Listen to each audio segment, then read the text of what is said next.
लिए प्राणों का उत्सर्ग करे तो लोग उसकी याद करते हैं, स्मारक बनाए जाते हैं, है ना, उनके चरणों में श्रद्धा सुमन समर्पित किए जाते हैं। हम कभी इतनी छोट उम्र है और धर्म के लिए घर छोड़े हैं, धर्म के लिए घर का त्याग कर दिया। विश्वामित्र जी गए और पिताजी से कहा कि अपने दोनों बच्चे दे दो। अनुज समेत देवर गुना था और निश्चर पदमय हो। पिताजी ने कहा जाओ, ने कहा जो आज्ञा, चला आया। देख लो ऐसे घूमने में नंगे पांव।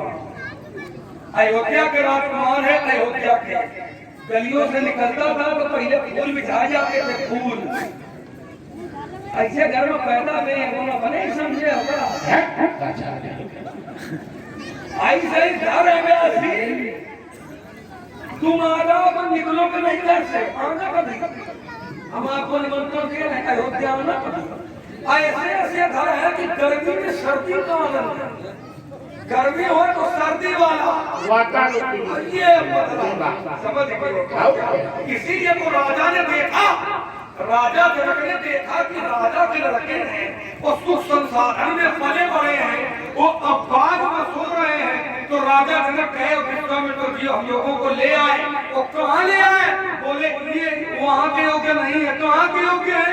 कहा ये वहाँ के योग्य है। कहाँ का वातानुकूलित पहुँचाओ इनको, जो कि ऐसे घर में पले हैं। सुंदर सदन सुखद सब काला, सब काला सुखद, माने गर्मी में सर्दी, सर्दी में गर्मी, सुखद सब काला। और कहाँ राजा ने हम लोगों को रुका दिया, कहाँ पास लय, लय ये लय से तो कुछ लगता है कहीं कोई और होगा था, इसमें उससे लिया है अब हमको दिया है। ये लय शब्द लगा है ना, कहाँ पास लय, तो लय का अर्थ लगता है कि यहाँ कोई रहता था, उससे लिया है, पास लय दिन हुआ था। आइए मेरा जीवन है, हमको समझाओ। हेलो, जीवन क्या अभ्यासी? हाँ ध्यान दें। पुरस्कार के क्रम में सियाराम प्रजापति। सियाराम कैसा है? वो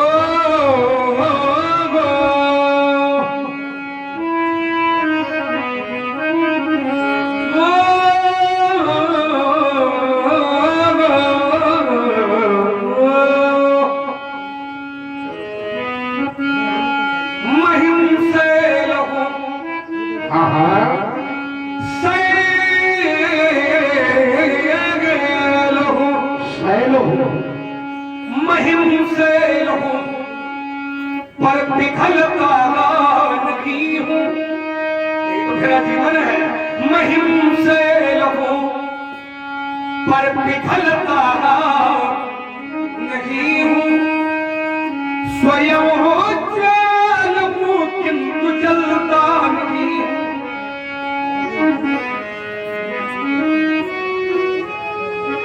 बनाता बहुत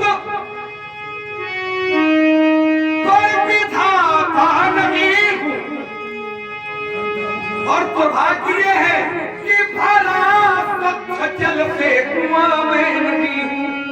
कोई पूछ दे कि लक्षण तुझ में कोई कमी नहीं है तो मैं उत्तर करूंगा ऐसा नहीं है, मुझ में भी कमी है, क्योंकि बिना कमी का संसार होगा ही नहीं।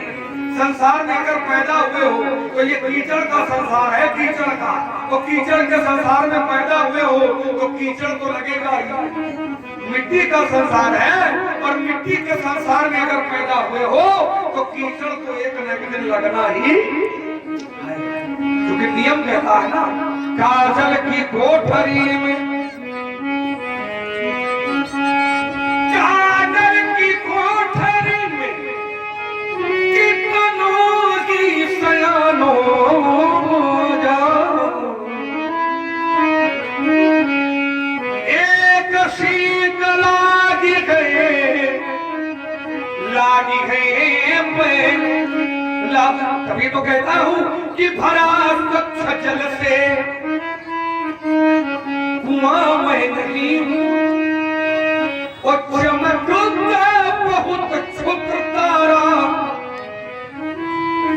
एक विडंबना मेरे जीवन की ओर है और विडंबना वो इस प्रकार का है। सदा तू सर्वों से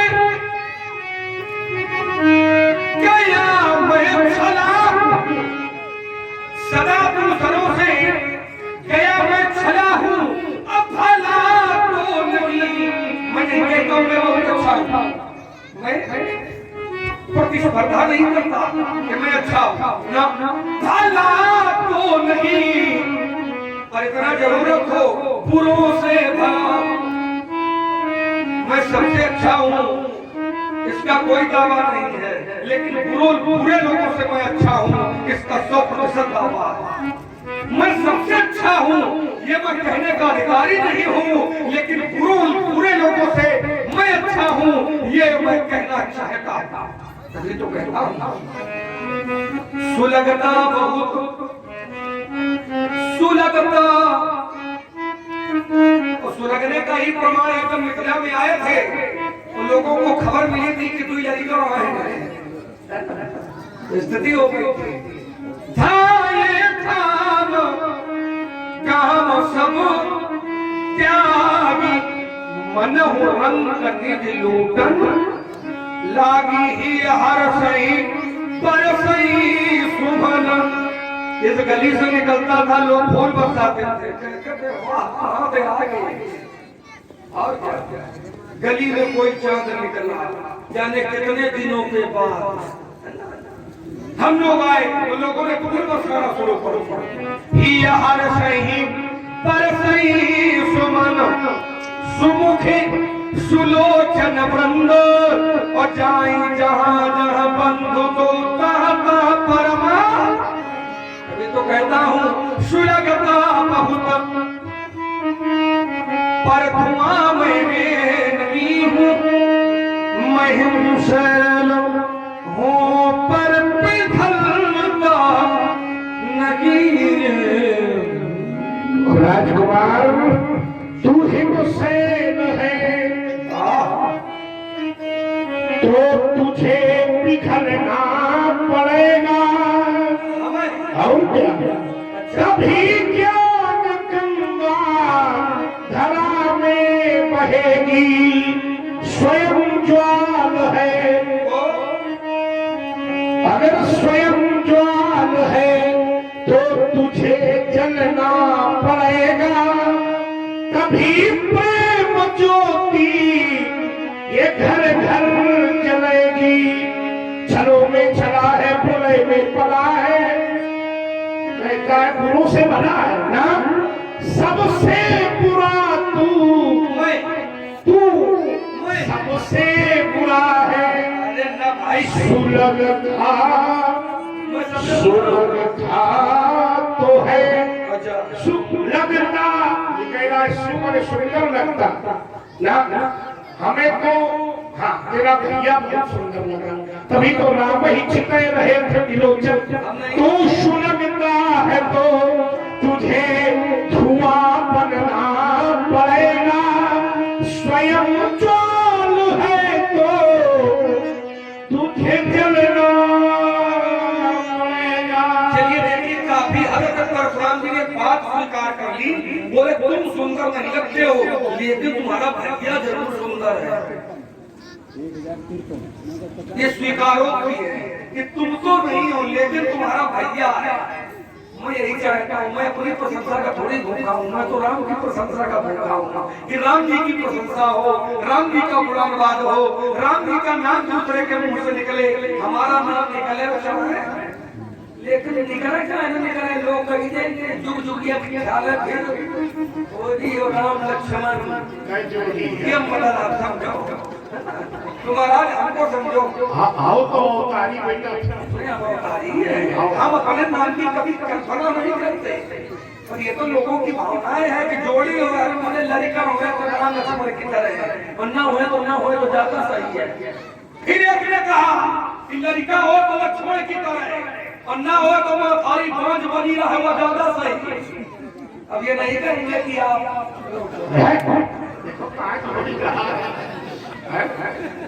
ये भोले बाबा कहते हैं महाराज। और क्या कहा भोले बाबा ने, कहा सो कुल धन्य उमा सुन हमें अपने नाम की कोई इच्छा नहीं। शोकुल धन्य उमा सुन ये जगत पूज्य सुपुनीत, वो कुल धन्य हो जाता है, उस कुल की पूजा होने लगती है। कौन? कहा जगत पूज्य, संसार का वह कुल पूजनी हो जाता है। कौन कुल? कहा श्री रघुवीर परायण, राम जी के प्राण रत रहने वाला अगर कुल में एक कोई राम भक्त पैदा हो जाता है तो वो कुल का कुल पूजनी। फिर कहा कि पुत्रवती युवती जग सोई, पुत्रवती, अरे माता वही गर्भवती है, माता वही पुत्रवती है। जब पुत्रवती युवती जग सोई, वही माता पुत्रवती है। कौन माता? कहा रघुपत भगत चासु सुत होई, जिसकी गर्भ से निकलने वाला बच्चा अगर राम भक्त होता है, और अगर ऐसा न होए तो फिर शास्त्र कहता है कि न रूपान भाला बाण पियानी। ये मतलब संज्ञा देख लियो, और क्या? संज्ञा का है कि पशुवत संज्ञा, पशुवत शब्द है। न रूपान भाला पादी पियानी, राम भक्त पैदा होता है तो कुल का कुल धन्य होता है। वो नहीं जान रहे संसार, ये सब तो लोग सुना करते हैं, है ना? कौन नहीं जानता? राग हरदी ने जरा अपने मुंह से व्यास लगाओ कुछ चौपाई, नहीं मुंह से लगाएंगे, व्यास से लगाइए, व्यास से। हाँ लगा व्यास। वाह कहे धनी मुनि सिंह तुम्हारा, को नहीं जान विदित संसार। कौन नहीं जानता? सारा संसार जानता है। माता पिता ही उरी न भयली, गुरु न रहा सोच बढ़ो जी। भगवान परशुराम जी अपने माता और पिता के ऋण शुरू हो। एक बार मैंने पूछा था कि माता अपने बेटे से कितना प्रेम करती है, लोगों ने कहा कोई नहीं जानता। मैंने कहा कवि, तो एक कवि ने कलम उठाई और कवि ने अपने भाव एक कविता में, एक गीत में लिखना प्रारंभ कर दिया। माता अपने बेटे को वह कैसा लाड़ लड़ती है, 9 मास राखती गर्भ में, आंचल का भान कराती है। खुद तो सोती है कीले में, और ये पुत्र का सौभाग्य है कि बेटे को खड़िया माई का मारो ना, काम करो ना। खुद तो सोती है कीले में, पर बेटे को सूखे में सुलाती है। बेटे का मुख माँ चूम चूम उत्पल से उपल बनाती है, जगत की विडंबना को सही, जगत की विडंबना को सहती, फिर भी न कभी छल्लाती है। और मैंने देखा है कि भूखी रह जाती स्वयं मगर, लेकिन बेटे को भर पेट खिलाती है। मुझे याद है जब मैं छोटा सा था, मेरी मैया मुझे दूध पिलाती थी। एक बेटे ने कहा कि माता बेटे को दूध पिलाती है। मैंने कहा नहीं मित्र, माता बेटे को दूध नहीं, माता तो अपने बेटे को अपना खून पिलाती है, क्योंकि भगवान ने ये शरीर दिया है। यही शरीर माताओं को भी मिला है। माताओं के शरीर में कहीं पर कोई चोट लग जाए या माता का कोई भी एक अंग काटा जाए तो केवल रक्त निकलेगा, दुग्ध नहीं निकलेगा। तो अगर दूध निकलता हो तो सभा का कोई भी व्यक्ति बोल सकता है, दूध नहीं निकलता। लेकिन धन्य है माँ, और ऐसी माता धन्य है जो अपने पुत्र के लिए अपने रक्त को भी दुग्ध के रूप में परिवर्तित करके अपने बच्चे का पालन पोषण करती है। ऐसी शक्ति का नाम माता, और तभी हमारे विद्वानों ने माता का स्थान पिता के स्थान से 1000 गुना बड़ा बताया है। मुझे याद है जब मैं छोटा सा था, मेरी मैया मुझे दूध पिलाती, भूखी रह जाती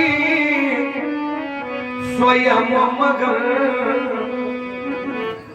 मुझको सुख नींद सुलाती।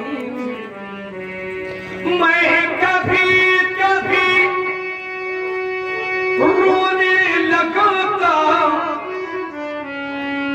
मेरी मैया भी रोने लगती, और खिल खिला जब भी मैं हंस देता तो मेरी मैया भी हंसने लगती। संसार का एक चक्कर ऐसा घुमा कि भगवान परशुराम जी ने अपने हाथों से ही अपनी माता का वध कर दिया। उस शास्त्र को कहना पड़ा कि परशुराम पिता आज्ञा राखे, परशुराम पिता आज्ञा राखे, मारी मातु लोग सब साथी।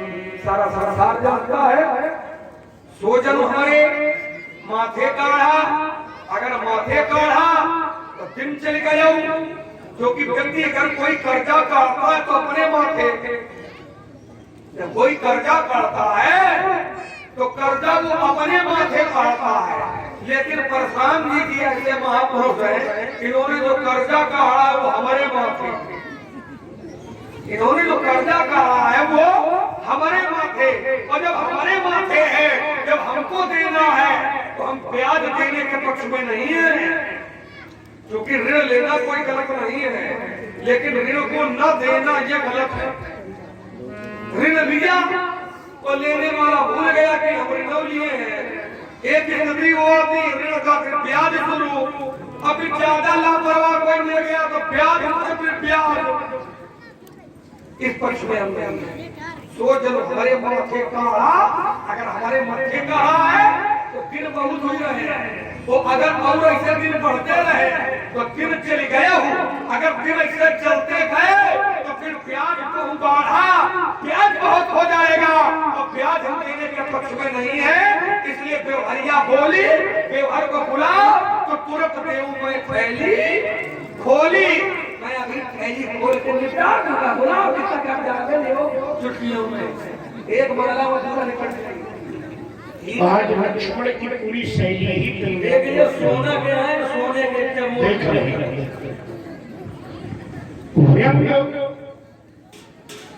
आज से पहले मैंने भाषा की शैलियां बहुत देखी थी, भावात्मक, वर्णात्मक, बोधात्मक, लेकिन आज पहली बार एक शैली का दर्शन कर रहा हूं जिसे हिंदी साहित्य में व्यंग्यात्मक शैली कही गई। माता पर बड़े बड़े उपदेश दिए गए। सच कहा, जब काली घोर अमावस्या की रात में अपना हाथ ही अपने को न दिखाई देता हो, उस समय रात में भी प्रकाश की बात, प्रकाश की भांति चमकने वाली शक्ति का नाम होता है। पुण्य के तो सभी भागीदार होते हैं, लेकिन जो पापी पुत्र को ही गले लगा ले उस शक्ति का नाम माता। कभी घटे कभी बढ़े गंगा की धारा, गंगा की धारा, पर ना घटे बढ़े माँ दुबारा, सबकी है ताल नहीं इसकी कोई ताल, सबकी है ताल नहीं इसकी कोई ताल, क्योंकि मैया की ममता का नहीं कोई मोल, मैया की ममता। आज लक्ष्मण के भिंग में मेरी दृष्टि ने उस घटना को सामने लाने के लिए विवश कर दिया जिसको मैं कभी भी नहीं सामने लाना चाहता था। कौन सी घटना? एक बार की बात है कि मेरे पिता ने आदेश दिया कि जाओ मैया का वध कर दो और मैं प्रेम पुजारी शामिल हो मेरे में आनंद कर दो। मैं भरसा लेकर खड़ा हुआ कि मैया वरदान चाहती है और मेरे ही हाथों मर करके मेरा कल्याण चाहती है। मैं मैया के पास पहुंच गया, मैया ने मुझको देखा, मैंने अपनी मैया को देखा। मैया ने कहा राम आज मुझे छोड़ दे। मैंने कहा मैया अगर आज मैंने आपको छोड़ दिया तो संसार से पिता और पुत्र का संबंध समाप्त हो जाएगा। माता ने कहा राम देख मैं तेरी बड़ी माँ हूँ, इसमें तुझे इतना बड़ा किया है, कम से कम मेरी अंतिम इच्छा तो सुन ले। माँ की बात सुनकर मैंने अपने मस्तक को माता के चरणों पर रख दिया और कहा माँ अगर तू सचमुच अंतिम इच्छा में कुछ मांगना चाहती है तो मेरे प्राणों को मांग ले माँ। अपने परश के द्वारा अपने कंठ को काट कर तेरे चरणों पर चढ़ा दिया। माता ने मुझे उनके आंचल पर छुपा दिया, मस्तक पर चुम्बन का स्पर्श किया और कहने लगी राम संसार में कोई ऐसी माता नहीं हो सकती जो अपने पुत्र का करना हुआ सब देखे। मैंने कहा माँ तेरी अंतिम इच्छा का क्या होगा बोल तो सही। माता ने कहा राम अरे लाल मेरे लाल, अरे लाल मेरे लाल तुम आंसू ना बहाना और कभी दूध ना जाना लाल दूध ना जाना। इतना कहते ही कहते घर से उठा मेरा छूट गया और प्रत्येक तरह मैया का सर शरीर को छोड़ गया। मैं बिलख बिलख कर रोता था। उसी समय मेरे पिता का आगमन हुआ। राम मैं तुमसे बहुत प्रसन्न हूँ, वरदान मांगो। मैंने कहा माता के साथ सारी इच्छाओं का विनाश हो गया। राम फिर भी वरदान मांगो। मैंने कहा माता के साथ सारी आशाओं का विनाश हो गया। राम फिर भी वरदान मांगो। मैंने कहा अगर कुछ देना चाहते हो समेत मेरे भाई को जीवन दान दे दो और ये घटना उन्हें कभी जीवन में याद ना रहे। और लक्ष्मण ने आज अपनी व्यंग्यात्मक शैली के आधार पर उस घटना को मेरे नेत्रों के सामने लाने का प्रयास कर दिया। लक्ष्मण का व्यंग केवल मात्र शक्ति पर नहीं रुका, यह व्यंग आकर के गुरु बाबा के पास पहुंच गया। कहने लगा अब आदि व्यवहार व्यवहार नाम भगवान शंकर का, व्यवहार नाम महादेव का और व्यवहार नाम व्यवहारियों का। तो अवसर है व्यवहारियों का। अब भैया जी से बड़ा कौन व्यवहारी होगा? हम आहूत करेंगे और इस धरातल की पूर्ति के लिए अब इनसे बड़ा व्यवहारी कौन होगा? हमारा भी हो भगवान शंकर का, क्योंकि जिन्होंने 50 वर्ष अपने जीवन के भगवान की लीला